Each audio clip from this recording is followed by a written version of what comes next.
Assalamualaikum warahmatullahi wabarakatuh. Perkenalkan dengan saya Fatma Lestari. Pada sesi kali ini kita akan membahas mengenai emergency dan disaster management. Agenda hari ini adalah latar belakang dan prinsip manajemen bencana, sistem manajemen insiden, sistem komando insiden, emergency operation center, simulation exercise, dan tabletop exercise. Tujuan sesi kali ini adalah memahami latar belakang dan prinsip manajemen bencana dan kedaruratan, memahami tentang insiden management system, memahami tentang insiden command system, memahami struktur organisasi ICS. Apa saja permasalahan yang mungkin terjadi pada saat keadaan darurat, permasalahan kepemimpinan, permasalahan koordinasi, permasalahan integrasi, kekurangan sumber daya, lemahnya perencanaan, dan kurangnya dukungan media. Sejarah insiden command system dikembangkan pada tahun 1970-an setelah kejadian California, kerusakan properti mencapai jutaan dolar dan banyak korban jiwa, meninggal, dan cedera. Problem selama respons adalah respons tidak efektif, manajemen insiden yang tidak memadai. Siklus manajemen keadaan darurat dan bencana meliputi seluruh kegiatan yang meliputi aspek pencegahan, mitigasi, kesiapsiagaan tanggap darurat bencana, mempertahankan keberlangsungan bisnis, serta pemulihan akibat insiden yang mengancam jiwa, aset, operasi, dan informasi. Siklus manajemen keadaan darurat dan bencana disajikan pada gambar berikut. Regulasi dan standar terkait emergency management meliputi standar nasional dan internasional. Berikut ini adalah standar nasional terkait emergency response dan crisis management.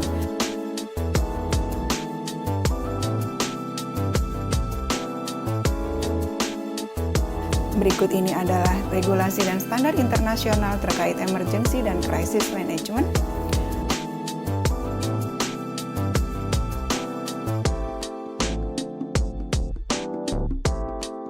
Prinsip dalam manajemen bencana harus bersifat komprehensif, progresif, berbasis risiko, integrasi, kolaborasi, koordinasi, fleksibel, dan profesional. Sistem manajemen insiden merupakan sistem manajemen yang digunakan untuk mengelola insiden atau acara atau event dalam skala kecil maupun besar.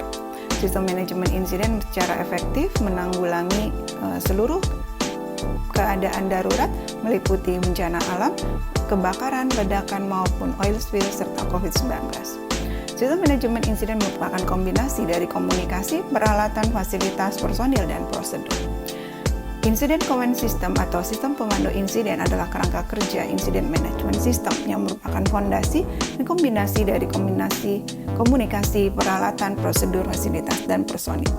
Di bawah pengelolaan command yang merupakan struktur fungsional yang terdiri dari operation, planning, logistik, finance, atau admin.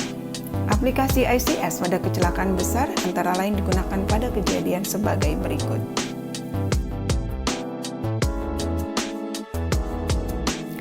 Kita mulai dengan insiden command system. Merupakan 5 fungsi dalam manajemen ICS yang terdiri dari operation, planning, logistik, dan juga finance atau admin. General staff merupakan pendelegasian peran dan tanggung jawab secara fungsional. Struktur organisasi ICS bersifat modular. Command staff memberikan informasi terkait insiden, keselamatan, dan penghubung ke semua organisasi terkait. Command staff terdiri dari Public Information Officer, Safety Officer, dan Liaison Officer. Command staff dapat ditambah jika diperlukan menjadi sebagai berikut. Bisa ditambah Legal Officer, Intelligence atau Security Officer, dan juga Human Resource Officer.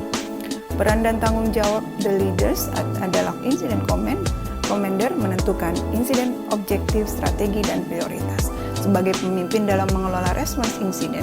Operation adalah the doers menentukan tindakan taktis dan sumber daya untuk mencapai tujuan insiden.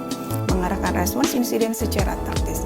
Planning adalah the thinkers, mengumpulkan dan menganalisis informasi dan data. Logistik adalah the getters, menyediakan sumber daya dan jasa yang diperlukan. Finance atau administration adalah the payers, menyiapkan pembiayaan, klaim, dan kompensasi. Saya mulai dengan insiden commander dan command staff. Insiden commanders adalah seseorang dengan kualifikasi tinggi dan terlatih untuk memimpin respons. Penggantian insiden commanders dimungkinkan ketika terjadi perubahan menjadi lebih kompleks dan harus ada transfer of command, dan IC merupakan posisi pertama yang harus ditentukan ketika membentuk ICS.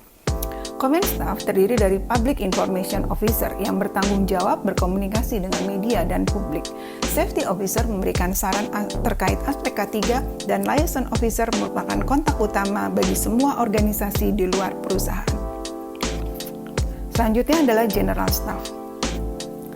General Staff Operation, bagian operation mengarahkan respons insiden serta tindakan taktis untuk mencapai tujuan insiden.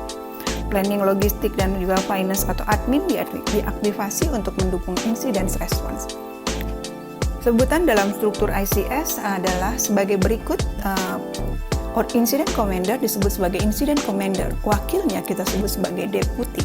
Demikian pula untuk posisi lainnya. Operation Section mengarahkan respons insiden serta tindakan taktis untuk mencapai tujuan insiden. Operation Section dapat berkembang sesuai kebutuhan insiden, mulai dari single resources, task forces, strike team. Task force adalah kombinasi dari single resources, strike team serupa seperti task force dengan peralatan yang sama. Planning Section mengumpulkan data dan informasi, menganalisis dan mengkomunikasikan data dan informasi, menjaga display situation status dan menyusun incident action plan. Resources dan Situation Unit bertanggung jawab untuk semua aktivitas check-in dan mengumpulkan dan analisis data dan informasi terkini terkait insiden. Terdapat pula Documentation Unit dan Demobilisasi Unit yang bertugas membuat kopi dokumen termasuk Incident Action Plan dan juga ketika Demobilization Unit ketika insiden sudah selesai dan terkendali mengembalikan semua sumber daya yang telah digunakan. Technical Specialist dapat diperoleh untuk memberikan saran dan masukan berdasarkan pengetahuan dan pengalamannya untuk mendukung operasional insiden. Contohnya adalah ahli modeling, ahli kesehatan masyarakat, teknik sipil, teknik kimia, dan juga spesialis lingkungan. Logistic Section.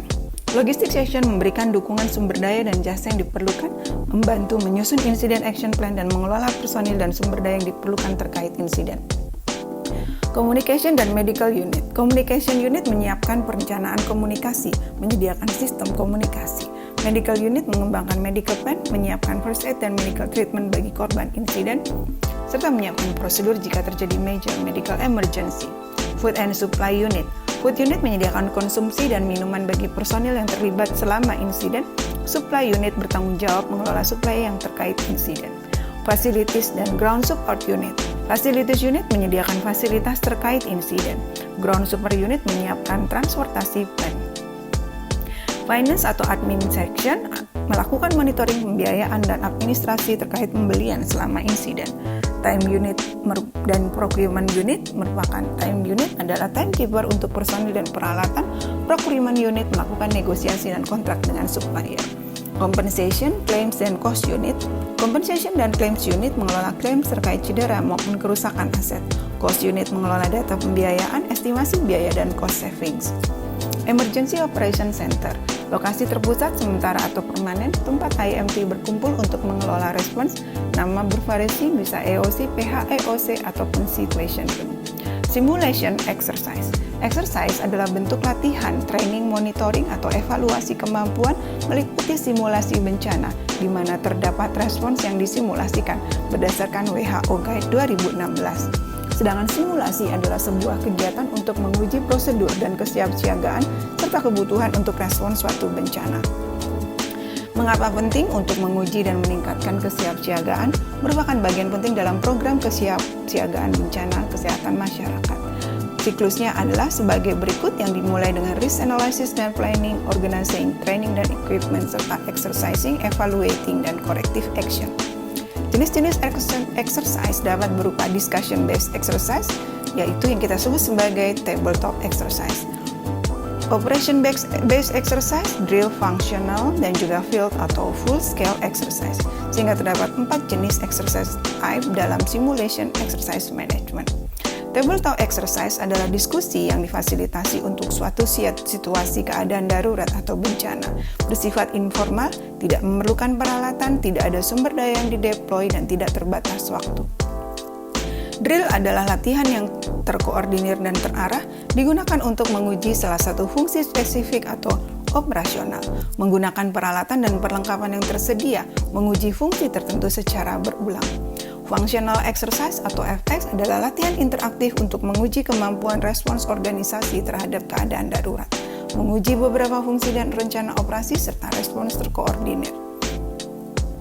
Field atau full scale exercise mensimulasikan kejadian bencana seperti kejadian nyata untuk mengevaluasi kapasitas operasional respon bencana dengan kondisi nyata deployment di tim tanggap darurat, peralatan dan sumber daya lainnya. Terima kasih, dengan demikian selesai sudah sesi emergency dan disaster management. Semoga bermanfaat dan sampai berjumpa kembali pada sesi-sesi lainnya. Terima kasih. Wabillahi taufik wal hidayah. Wassalamualaikum warahmatullahi wabarakatuh.